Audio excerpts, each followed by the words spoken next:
নমস্কার, আমি পাপিয়া। আজকে আমি লস্যি বানাবো একদম সাধারণভাবে, ঘরোয়া পদ্ধতিতে সহজেই এটা তৈরি করে নিতে পারবে বাড়িতে। 500 মতন দই নিয়ে নিচ্ছি, টক দই।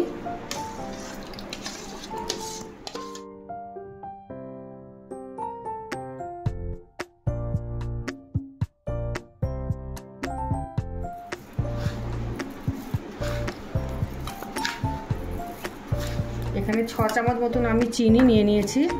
আমি এখানে 6 চামচ চিনি নিয়ে নিয়েছি। মিষ্টিটা আপনার যা যেরকম পছন্দ সেরকম নিয়ে নেবেন। আমি এখানে হাফ চামচ নুন নিয়ে নিয়েছি। এবার এটা আমি মিক্সিতে ঘুরিয়ে নেব।